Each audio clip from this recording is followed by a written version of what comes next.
If you're looking to enhance the natural landscaping on your property, one idea is to install a dry stream bed. To tell us about his project today is Marlon Kemet. Marlon, welcome to the show. Thank you, Betsy.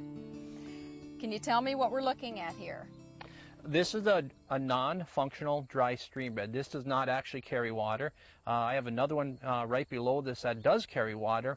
This one is strictly for looks, in that I wanted a landscaping feature through our yard rather than just having a big expanse of green lawn in the front of our house. I wanted things that I could install it and I could work around it and make it kind of a center point of the yard rather than just lawn. And how do you know where to put it in your yard?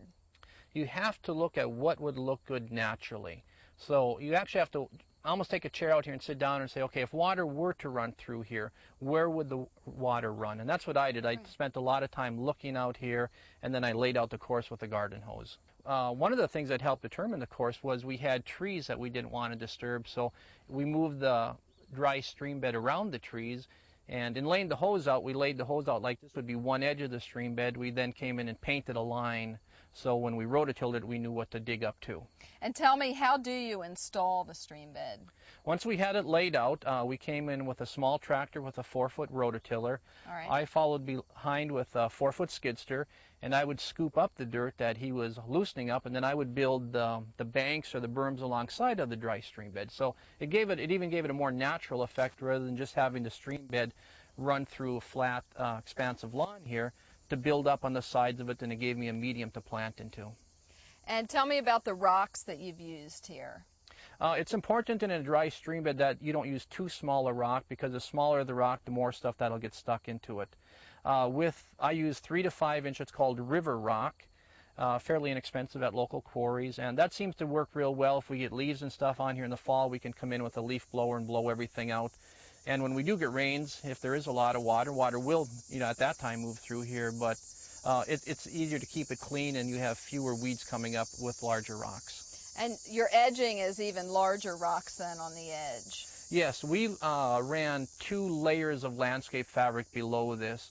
So the rocks are on the fabric, not right on the ground. Right. If you put the rocks right on the ground, you would instantly, within a year or two, have weeds start coming up through it, and you'd spend too much of your time maintaining it. I want a very maintenance-free dry stream bed here. Now, if I had a place on my property that actually had quite a bit of drainage when there's a storm, how does that differ from your landscaping version of the dry stream bed? Actually, the nice thing about this design is it's very adaptable to that purpose, in that what you do there, we went down about 8 inches to put the river rock in, because you want the river rock lower than the surrounding ground. Just like a stream, the water would be lower than the ground. Okay. What you do if you want to carry water is you dig a channel down the middle, you'd cover that with your landscape fabric, and you'd actually run large corrugated pipe.